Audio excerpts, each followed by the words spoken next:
welcome to the Gone Gold podcast. I'm your host Simon Hill, and on this episode I've got a very special guest. He's a good friend of mine, a fantastic talent in the ring, the henchest man in British wrestling, Big Guns Joe. We talk everything from his time in the ring against the likes of Hacksaw Jim Duggan, Hurricane Helms, and many more, challenging for the CZW Championship. Also, his bizarre music taste and how he's finding his first introduction into Call of Duty gaming life. And so much more. I'm looking forward to this. I know you are. Let's get right into it. So yeah, Big Guns Joe, thank you for joining me on the Gone Gold podcast. I've been wanting to get you on. You were one of the first people that I thought of. One of the biggest hearts in wrestling, but just a good guy, you know. And you know, you've got the biggest personality out there. So yeah, man, we have a good time when we chat, and I thought, you know what, it's the perfect guy to get on the podcast. Yeah, man, no, I appreciate that, dude. As I say, like I enjoy doing the interviews we have and having a good crack with you. So no, happy to be on, mate. Thanks. No, it's all good, man. So yeah, we're going to kind of cover several things. We're going to get into the fun stuff a bit later. But first, let's talk about Big Guns Joe. You know, the huge wrestling phenomenon that you're becoming very quickly. You know, you've had a great 2020 up until obviously the start of the pandemic. You know, you've found success at the likes of Future Shock, TNT, as well as 4GW and many, many more. So, first of all, how do you think 2020 has gone for you in comparison to 2019? It's been class. I mean, both years have been class, to be honest. They like back end of 2019 was mega with the few big debut, you know, big shows getting onto like places like Attack, and then doing their Missile Tour, doing various other things. But yeah, no, 2020 has been huge, and it's good because it was the year where I kind of bit the bullet and was like, you know what, let's go full time with this. So like as of until the pandemic, I was full time wrestling. So it was kind of a nice, scary but kind of nice kind of thing to be like, no, I can do this now. So let's get the ball rolling. Let's go for it. Yeah, and that's one thing that you know I've noticed about you, Joe, is you're highly driven. You know, there's not many people out there that, you know, especially in the early parts of your career now, that get opportunities like challenging for the CZW Championship. Wild, absolutely man. Crazy. And you've been in the ring with some of the best, including obviously Joe Gacy from CZW. What was the reaction when you found out that you were going to be challenging for that heavyweight championship? It was just like, oh. Okay, because it was I was going to come down because obviously I'm a mainstay on the Ignition shows more than the Extreme shows. I obviously I can thank TNT anyway because they basically kind of put faith in me like 2-3 years ago now, and put me on a pre-show for their on one of their main TNT Extreme shows, and then it was just off to the races with TNT. So, and that was like my first kind of like bigger outside booking from my home promotion, which was cool. But yeah, with that, obviously, you know what wrestling's like. Things change. People might not be able to make the shows. All this stuff. It's all things can be all up in the air like a lot of the time, even just before the show starts. And so I went up, said hello to Jay and everyone, and they was like, oh yeah, how'd you feel about wrestling for the CZW title tonight? And I was like, oh, well, all right then. So, yeah, it was wild, man. But it's cool because it's nice because obviously I've been given many opportunities at TNT, but it's nice that you guys can have faith in me and be like, and put stock in me and be like, you know what? You know, we've got all these people on this show, but let's have Joe wrestle for this title. So, but no, it's cool, man. It shows that you guys have faith in me, and it means a lot. So. Well, it's clear that you're confident going, you know, as a wrestler, as a performer. You know, you do give it your all. The crowd absolutely love you. You know, you began the year as the Breed champion, I believe. Still am. Still the champion now. So there's not just the likes of TNT, but so many promotions are paying attention to Big Guns Joe at the moment. Yeah, man. I mean, like, it's crazy. Like the back end, say like the back end of 2018, start of 2019 through there and up until this point, I've been very fortunate to wrestle for a lot of places. Like not just like say in the Northwest, down in London, excuse me, up in Scotland for like Source and places like that. I wrestled for OTT in Ireland, and and I'd been over a few times. I've got a few other bookings coming up in Ireland as well. But it's just mind blowing, man. Just the fact that because you kind of see yourself at a certain point, and you're like, right, I need to get out there, I need to get out there, I need to get out there. And before you know it, you're already wrestling for like 20 plus places, and you're like, hang on a minute, I'm actually creating some traction here. So yeah, it's been crazy, man. And Future Shock have done so much for me. All the Northwest promotions have done so much for me, for my career so far. Like I said, I wrestled for Attack, which was amazing, on their Missile Tour, which is a big tour they do at the Christmas period, which was. I wrestled for them, and I also ring announced for them as well, because they're ring announced. And again, I wrestled for them once, and the reaction for that was amazing as well. It was really cool. And it's weird because, just sidetracking for a second, like I was at one point very recently, like I was worried about being a babyface and if I'd get decent reactions and things like that. Like I was like, oh no, I can't be babyface. Big Gun Joe's a heel character. Big Gun Joe's a heel character. But lo and behold, it's kind of turned into the opposite now, where it's like, oh, what will still work as a heel, wearing like, just kind of going out as a babyface, and you just feeling it and just feeling the the emotion and kind of projecting that, I feel is been really, really good. And I feel like that's kind of got me further on as well. Which do you prefer to play personally, as a personality, as a performer, as a character? Is it, the heel character, the Big Guns Joe, that's blowing smoke and steam up people's asses, or is it the baby face? Look at me, I'm this confident guy, I'm it's henchwear. I've got the big guns. Yeah. No one measures up. Which one is it? Which one do you prefer?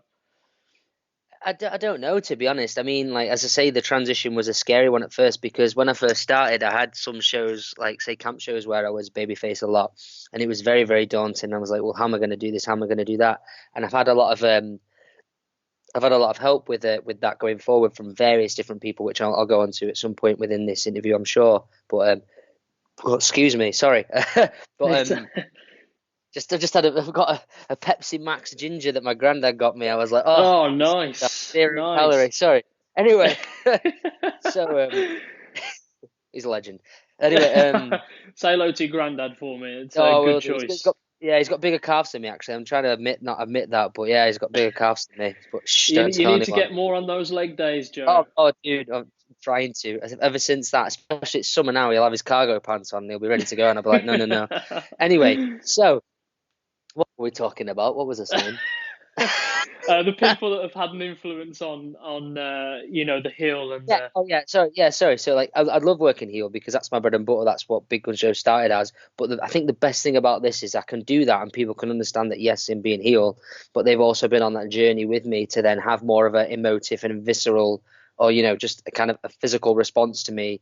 Especially like when the whole thing with Future Shock, when I was calling everyone out, kept losing, but slowly, like, kind of people were getting behind me, even though I was belittling everyone all the time, this, that, and the other. With it be so with Breed, like Shock wins, and it was like, oh, like, that's instantly turned me babyface, and the climb for the title, then it's like the complete underdog. Be it when I slammed Crater at Future Shock as well, and it was like nobody expecting it, and that was like a quick, like, kind of turn complete even more. 320-pound man. And he's a big boy. He's a big boy. Yeah, not as big as me, but yeah, he's a big boy. But no, just that whole thing was crazy, and I think I've got moments. I've been very fortunate to have like moments where crowd reaction's been like incredible, to be like, this is a staple to where my career's moving forward. This is a staple, etc., etc., etc. So, but no, like I say, with all these companies I've worked for, like I've said, I'll say it before and I'll say it again. Like, no matter what, like, I'm very fortunate to work for every single company I've worked for, be it in the small labor clubs, in a small town, or be it, like in front of so many people on the camp, like 1,000 people on these big camp shows, or be it even, a big show like TNT or somewhere else where they got 500 people. Wrestling at the town hall, like my hometown, at the town hall in Stockport, was mental. They had about 400 or 500 people there, and that was crazy. But the point I'm trying to make is that, companies are investing in me, companies are investing their money, their stock, their time, their kind of spotlight on me. So why wouldn't I be fortunate to work for everyone I've worked for? So Well, you're a hard-working guy, Joe. I appreciate it. Thank you very It's much. it's one of those that everyone notices, and there's been several people that you've also stepped in the ring with that, I mean, Hacksaw Jim Duggan, Oh, Hurricane Helms, that, Ligero, that, that, Zach that was in the Gibson. space of a month. Sorry, that was in the space of a month. Hurricane and Hurricane and Hacksaw Jim Duggan. That's mind blowing. But yeah, sorry, yeah, With carry on. all of those, and obviously Tyson T-Bone, who you're Yeah, actually good friends with these days. yeah, definitely. When you started training, did you ever imagine stepping in the ring with these guys?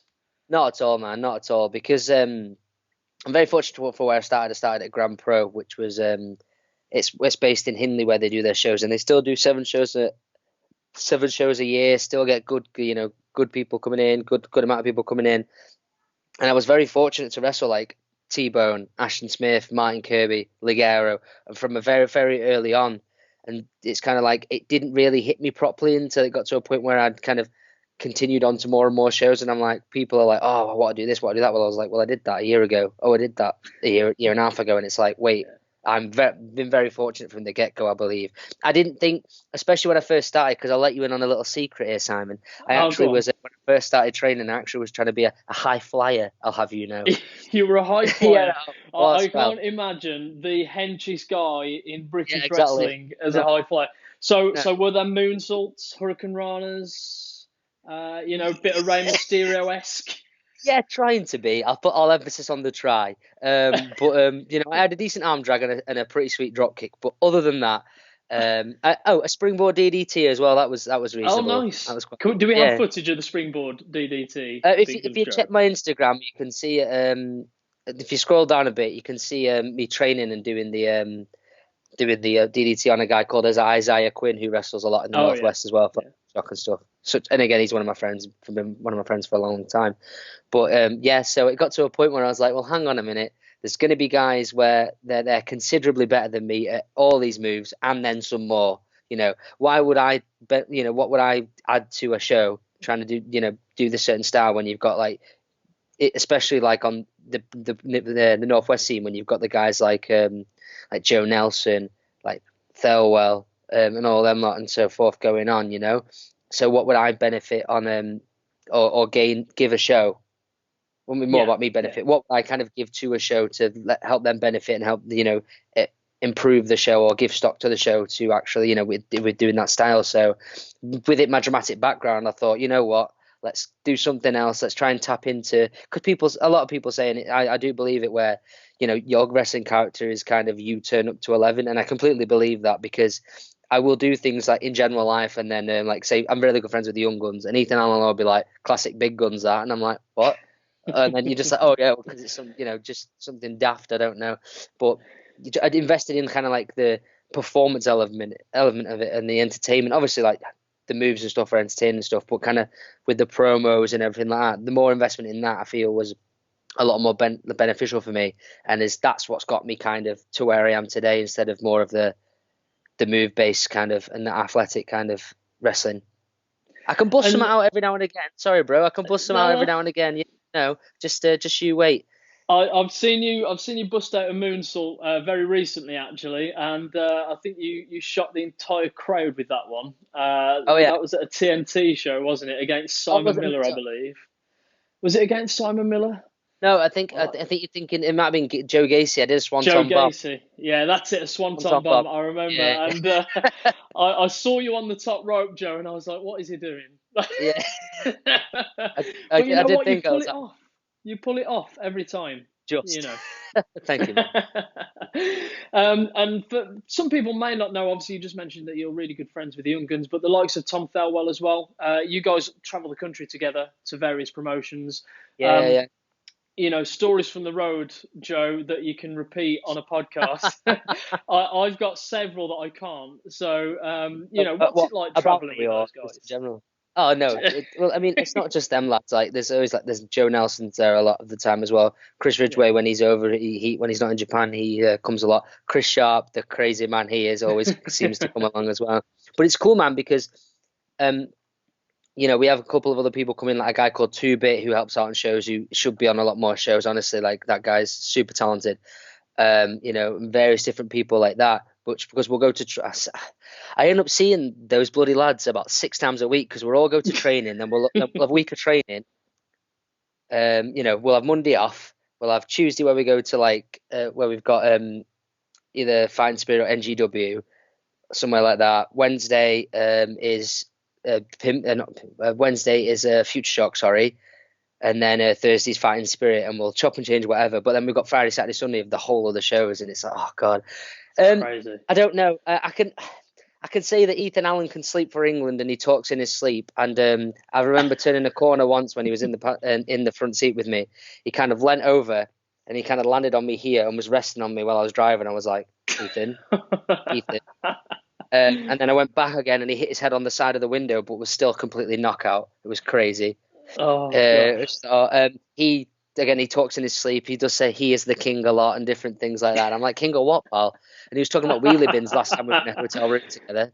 Anyway, there's that. He when I've always purposely put the brakes on a bit when he's in the back, so he hits his head when he's asleep, so he wakes up. I scare him all the time. He hates the dark. He hates clowns. It's hilarious. Oh, does he really? I didn't know that.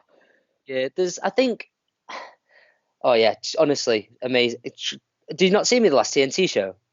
I did. Yes, you were scaring freak show with the man. Yeah, I remember. He's a great guy, Ethan. Very talented in the ring as well. I mean, Young Guns are certainly going to be definitely up there with the future of tag team British wrestling. Definitely.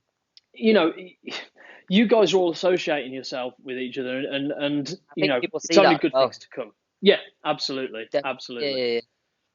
And it's nice as well, man. Sorry, go on. No, go on, after you. I'm just saying it's nice as well because they're my friends, not only work colleagues. I've got so many people that come in, come on journeys with us. But when you're spending, you've got a 4-hour journey to Govan for Source in Scotland, which was a class show because we get to see the Irish boys who come over, and as well because it's good that having those lads over, More Than Hype, Michael May, or them lot. Good friends, and you might not see them for months, but then you go over to Ireland or they come over, and it's like you've not seen them for a week or something like that. But what I mean, and then down south, going to IPW, which is another place it's great to work.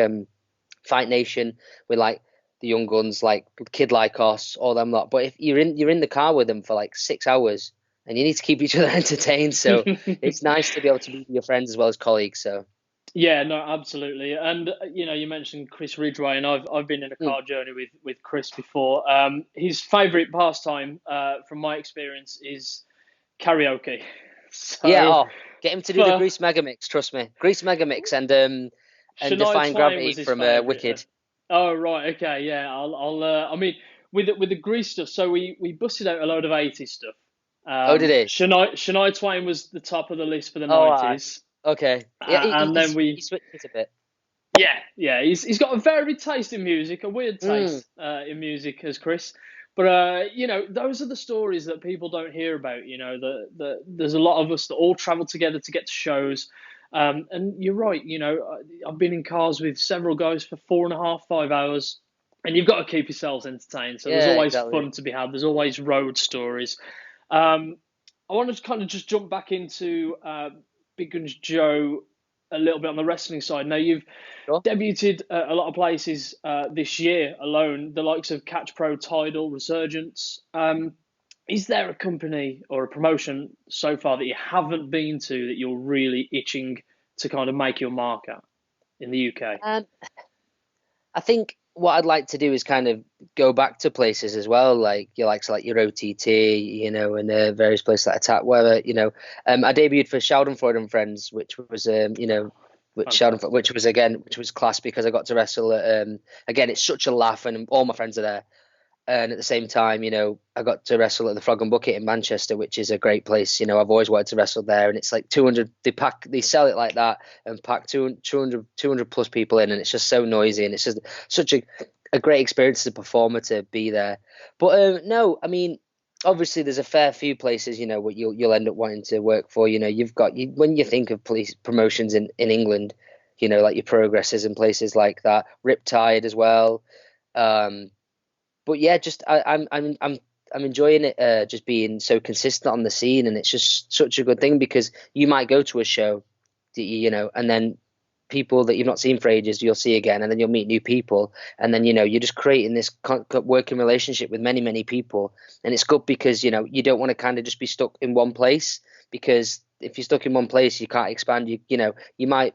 It's great working in various so many places, but I just feel like the constant need to expand, and I'm enjoying that, and I've been very, very fortunate for the places I've worked that I've been able to expand and kind of try different avenues and wrestle so many different matches, so many great people, be it like you're saying about Zach Gibson, T-Bone, and all them lot, the NXT UK guys, as well as kind of American guys, legends, be it like what Shane Helms is, and Hacksaw Jim Duggan is, but then like independent guys like we said with Joe Gacy as well, because I would never have thought, say like we were saying before, like a year or two ago, that I would have been able to be like, I've done that already, and I'm only on shows. I've been on shows for about 3 years, and I've been wrestling training for about 6, so it's not really that long, to be honest, at all.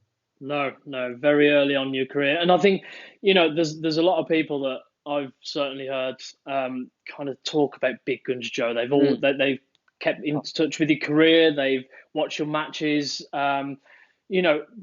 One we spoke about, we mentioned a little earlier, Simon Miller. Now, obviously, What Culture. Yeah, of course. You're a fan.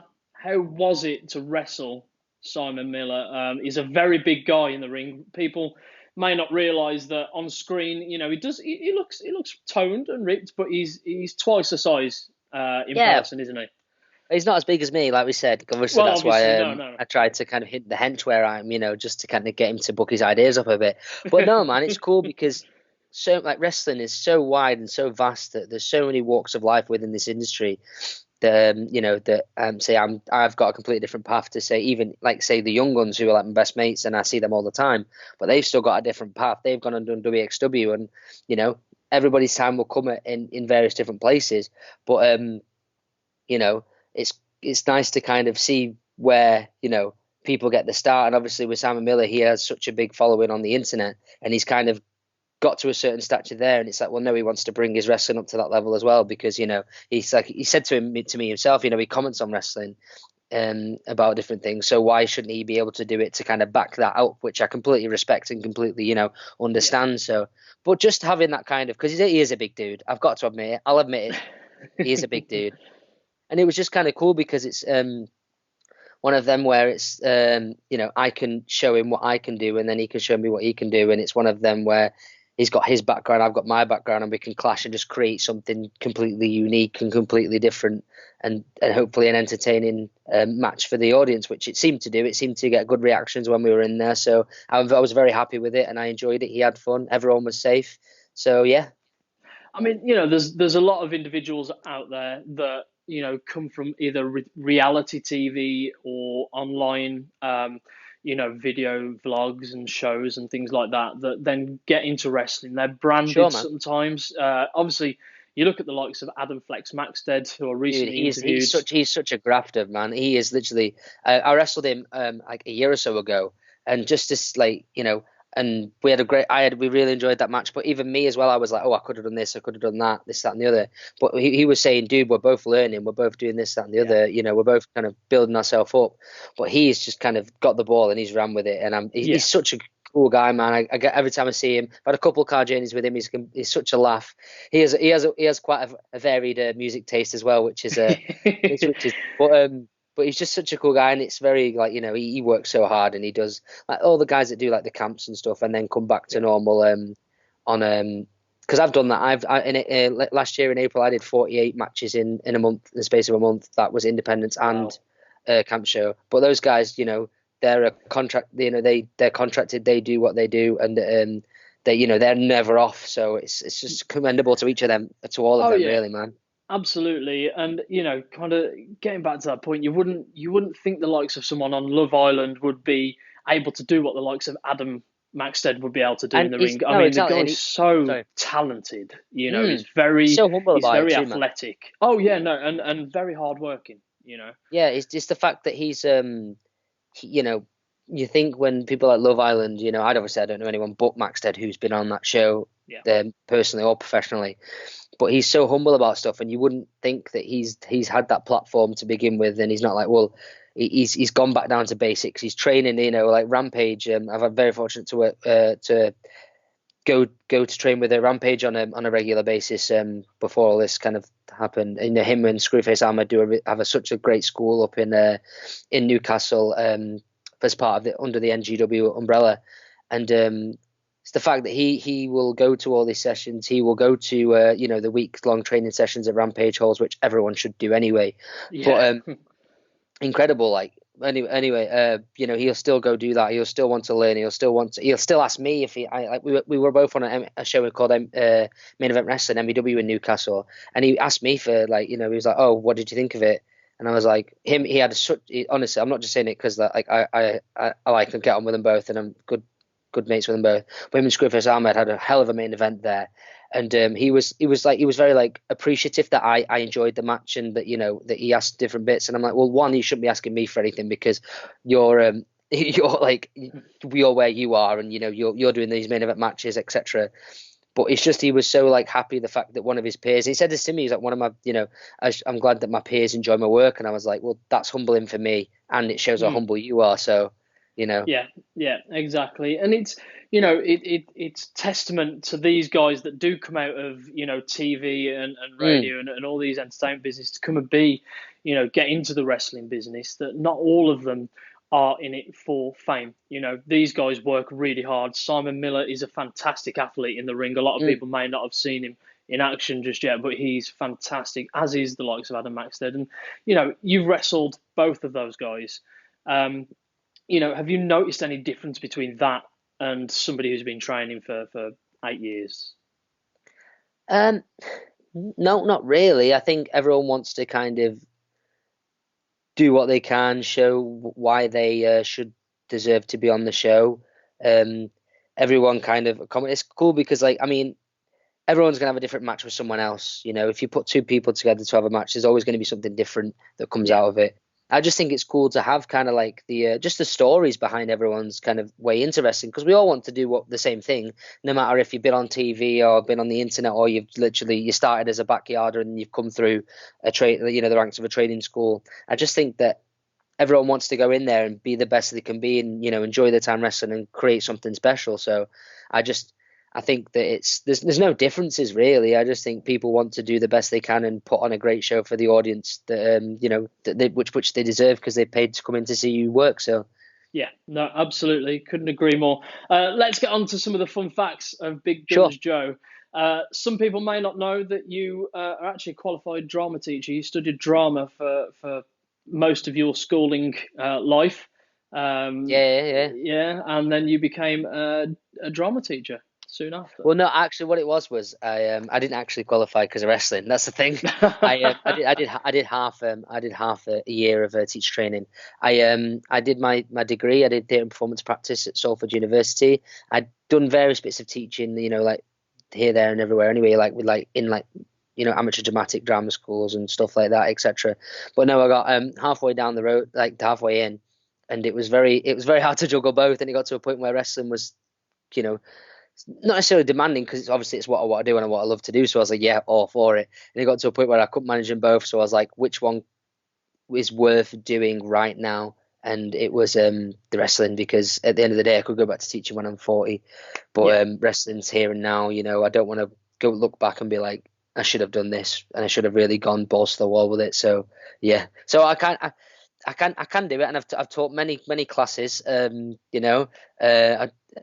For the short period of time I was there, for the term and a half I was there, but I don't know how teachers do it, man. That was the longest term and 2 terms that I'd ever seen. And I was like, oh my god, when does it end? But people do this year in year out, so I've only got nothing but respect for teachers of anything, in any level or any kind of capacity. So what was the thought process for you? Did you want to become an actor? Was it wrestling straight away? Was it TV? No. Was it theatre? Going into drama, obviously you have an idea in mind of what you want to go into.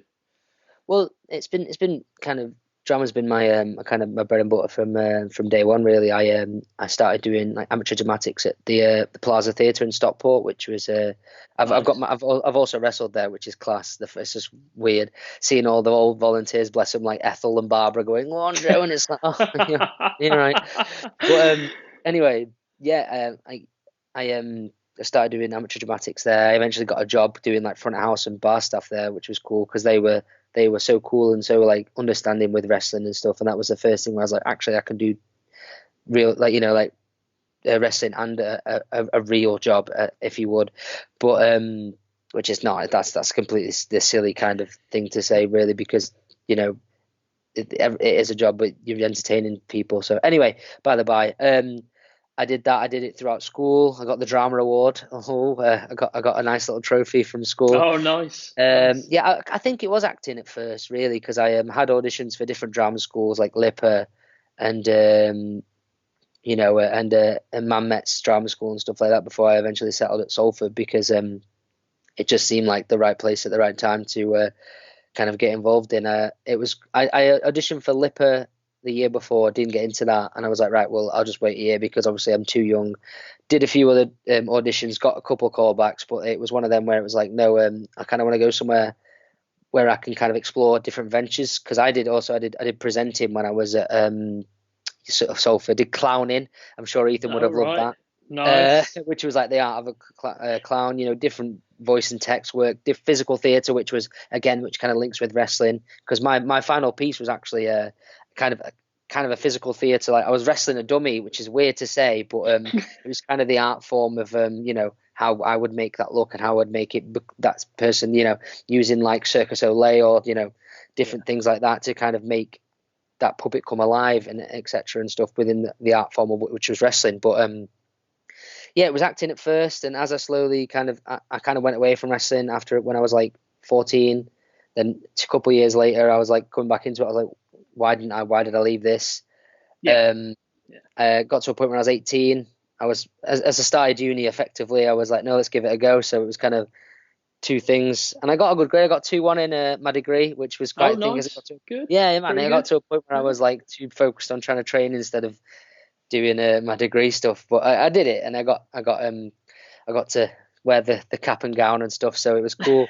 But I think I'll have to dig that photo out of online somewhere. Oh yeah, please do keep stuff, please. But I think what it was I think it was the point where I was like, no, well, I always wanted to be within the wrestling industry, and you always want to as a kid. You always like imagine if you picture yourself at WrestleMania, you picture yourself on Monday Night Raw. Everyone might be like, oh, what? But you do picture yourself on these. You imagine yourself facing John Cena or whoever. But who recently followed me on Twitter, by the way. Really? Yeah. No way. It might be automated. I like something to come up and I'm like, oh God, what the hell? But anyway, my session with Martine has been trying for ages, and if you saw that, it breed me dressed as John Cena to try and attack her. But anyway, yeah, I think it just eventually it became more of a reality that it's possible. And as I was quite fortunate, really, because I was started to train, like the wrestling boom over here, like kind of was starting to go on its way and kind of build up, and then we are where we are now, where everyone wants to be around British independent wrestling and British wrestling, because you've got NXT UK, you had World of Sport, you've got everyone working consistently. There's so many shows going on, so it's just, I think it was right place, right time for me to start training. And as I got out there a bit more, I was like, well, this is obviously more of a viable kind of thing to do, and put my head down and keep going. So why not? So yeah, I think there's several points there to touch on. I mean, I always wanted to do exactly the same. I wanted to become a wrestler. I dreamt of being thrown off a cage by Undertaker, and all those weird. I went to wrestling training. Actually, ended up in training with the likes of Trent Seven, Dave Mastiff. Oh, cool, man. Rockstar Spud, who is now known as Drake Maverick. And this was obviously before the fame, before British wrestling was huge and blew up. I lasted one training session. Oh, really? Got injured, but I used to play football for twice a week. Got a serious knee injury, and I was never ever going to be a wrestler. So I was like, right, how can I do this? And you go back to that real job scenario, and obviously my career is in radio and TV. even at my age now, my mum still says to me, "When are you going to get a real job?" So I hear that all the it's time. yeah. But it's one of those. We do this for the passion and the love, don't we, Joe? Of course, keeps you We going, man. love to entertain people, and Mm. it's one of those that being a drama teacher like yourself, obviously you went into that as driven towards an acting career, but you knew you could help people along the way. Yeah, I mean, I think that's what's really kind of been my kind of vocal point because I am so fortunate. I will tell you that to the cows come home. I am so fortunate to be in the position I'm in and have the opportunities already, like that people have been clawing for years, and I've already had them 6 years in. Yeah, I've achieved so much, and hopefully, as my career progresses, and I keep going forward with this, keep working hard, keep trying to do what I can, I'll achieve more within wrestling, but also you get fulfillment out of seeing other people achieve as well. So that's why I've always wanted to kind of. I've also done my personal training and my fitness instructing qualifications. So just nice. all these little bits of man. I took a year off after my degree before starting everything up, and I thought, what else can I do? And I thought, you know what, I'll get this done, and I did that for a bit before I started my teacher training. But it's just extra things to try and help. Like right now, with this pandemic going on, I've actually started a job in adults with learning difficulties and challenging behaviour. So Wow, it's what a it's way not to give it's not. back. Well, the thing is though, it's not even for that. I think it's because it's kind of this pandemic's been very eye opening to me, and it's like, well, how can I progress kind of my other side of my life, and how can I kind of give back because I've been so fortunate, and that's not me being, oh, look what I'm doing. It's just something No, no, that I've looked after my nan every Monday for the past 2 years, so kind of, and that kind of drew the passion up. My mum, bless her, she's an amazing woman. She has been doing the job that I'm starting for 35 years, and I've been around that for my most of my life. So that's it's one of them absolutely where, incredible. yeah, it's Absolutely just it's incredible. it's just something that I've wanted to do for a while, and now, especially with this pandemic, I want to kind of get involved in it, and just even if it's like a couple of days a week or one day a week, just but kind of just be around it and be just appreciative and try and just kind of help other people that may need the support achieve, because I've been so fortunate in achieving so much already by myself. I'm very fortunate to have a supportive family, have a supportive background, have supportive friends, mentors, you name it. So yeah. It's absolutely incredible that you're obviously with wrestling the way it is with the situation in the world at the moment, that you're taking that time to support others and help others again, Joe. It just shows so much about your character. Oh, thank you. I So appreciate absolutely incredible show of compassion and willing to help others. So commend you for it. Don't be daft, thanks, man. that. Come on, no tears now, Joe. No No, I tears. got stuff like that. Let's get into some of the fun stuff now. I Go. notice you occasionally post some of your music choices. We've already mentioned Chris Ridgway's, as well as Adam Maxted's weird music Yeah, choices. What is on Big Guns Joe playlist when he's at the gym? it can vary because like Chris, I'm hell of. See, the thing is though, I end up getting a mix of stuff because of I'll Shazam whatever people have gotten in the car. Like Chris Sharp's, like the amount of like American hip hop he's got is just incredible. It's just like, what are you playing here? But anyway, I do like my musicals. I'm not gonna lie. I do like a good Skid Row from Little Shop of Horrors. That's Oh, amazing. nice. High School Yeah. I'll tell you about the car journeys as well. That's mainly High School Musical and camp rock songs. Honestly, we all do duets and stuff. It's amazing. I do like a lot of pop punk stuff. Yeah. Like Blink-182 and all them kind of bands. That's mainly what's on my playlist. Occasionally, like a bit of kind of dubsteppy weird. I don't know. I think I end up loving like one song from a random artist, Yeah. and Yeah. that'll just be my whole playlist. But I think it's Blink-182 and like Enter Shikari and people like that, which are All right. Okay. my main Some of the guys to go. old early 2000s punk. Yeah. There's Yeah, some yeah, exactly. 41s, Good Charlottes, Yeah, those yeah, sort of all, guys. all Yeah. that, all that, because it's my Yeah. childhood. Because Yeah. that also connects to wrestling, because you know that's what I used to listen to when I was there. When I was younger, being like 2004, 2005. And that's where I was watching wrestling peak, kind of like SmackDown, and all that. Yeah, So yeah, absolutely. You've also recently picked up PS4. I saw on your Twitter. How's your? It's not mine. It's my brother's. What it is that because he's the gamer. He's got all like different things like that. He's got a really cool setup actually in his room. I'm not going to go in and show you now because he'll probably lose his mind with me.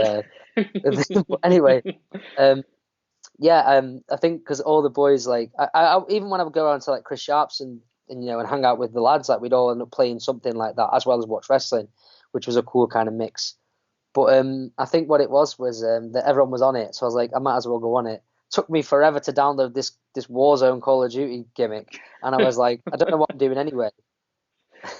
So how's the start of your gaming career gone? Is it abysmal? Is it kind of getting there? You know what? It's not too bad. Like I used to play GTA a lot, and I still play it like occasionally. Like, and I just have a laugh with like Ethan, Joe Nelson, all them lot.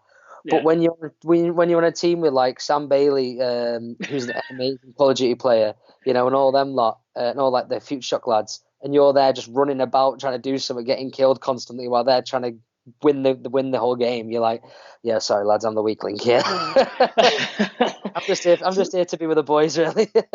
One thing that I will say about Sam Bailey, because he was hosting a stage somewhere and I was hosting the Just Dance World Cup. Sam Bailey won't admit it, but he's very good at Just Dance.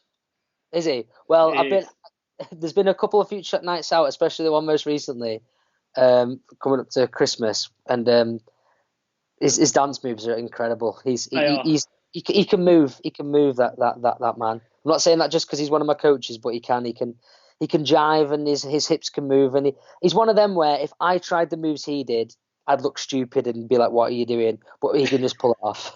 He can. He absolutely can. Now, one more thing, Joe. Your career is obviously skyrocketing, as we mentioned earlier. Can we expect a Big Guns Joe vlog? Can we a series, an episodic story of the life of Big Guns Joe in the future? I mean, who knows? Maybe. I'm thinking of toying with a few different things. Which I might kind of start to put on Twitter, which I can plug now. I'm either going to do let people ask people. Let's see if they want me. I can. I'm going to start the henchest challenge. There you go. The henchest challenge. Okay. I won't give you any more from that, but it's probably going to end up me doing some daft stuff, and I'll if I leave it to the Twitter kind of universe. But the henchest challenge. It's going to start, especially with this pandemic, and You've heard it here first. The henchest challenge is coming to Twitter from Big Guns Joe. I put on a lot of stupid content on Twitter occasionally, so why not just make a thing of it? No, we've all noticed. Now, one more thing before we wrap this up. Is there anywhere in the world, Joe, that you are dying to wrestle? Whether that be Japan, America, Mexico, etc. Obviously, you're making waves in British wrestling right now, but where, if anywhere, would you like to go and wrestle? I mean, the main few real, obviously, you want to go to America and you want to do all this stuff. You want to work for, and eventually you do want to work for the WWE. I mean, the NXT UK guys are doing amazing stuff, and obviously, the whole different brands, they're all separate, but they're all doing amazing stuff, like with NXT, even up to the main rosters, and that's obviously the dream for everyone. No matter what you say. I'd love to work in Japan. I mean, seeing my friends go over to Japan and a lot of Japanese wrestlers, I've been on the same shows as them if they've come over. Like, the few Noah guys have done tours over here, and I've been on the same shows of them. DDT looks like an amazing, hilarious place to work. And Chris Brooks has gone over there, and he's doing amazing stuff there. But I've been on a few shows with them and had a laugh with a few of their roster members, so it's one of them where it's like I think that'd be ideal for me, DDT. But anywhere in Japan really would be amazing, even if it's just going over and working your way up, because that's you've obviously got to keep grafting, you've got to keep doing everything. So why wouldn't I do that? Absolutely. Yeah. Anywhere and everywhere, man. Let's do it. Anywhere. Book Big Guns Joe, Mexico, thanks, Japan. Yes. Big Guns Joe, I want to say a very special thank you to you for joining me on the Gone Gold podcast. It's been fantastic and so much fun having you on. I knew that this episode would be hilarious from start to finish, and you haven't disappointed. So thank you very much for joining me. No, honestly, thanks for having me, man. I don't know why you'd consider putting me on, but cheers. No, I appreciate This is the it. Thank reason, you very Joe. much. This is the reason. Do yourself a quick plug. Where can people find you? Where can they check out some of the Big Okay. Guns Joe's content? Well, I'll go to I'll break the fourth wall. Here we go. Twitter, at benchmark Big Joe. You know, the Henchest Challenge will start. Instagram at Big Guns Joe. Yep, my for booking emails and stuff, that's benchmarkbigjoe@gmail.com. But yeah, follow me on social media. Call me a dweeb. I'll call you out. I'll say you're a coward. Everything else. But yeah, thanks for having me on, man. I appreciate it. Fantastic. Awesome, bro. Thank you very much, Joe. Really appreciate it. Take it easy, Take brother. care, man.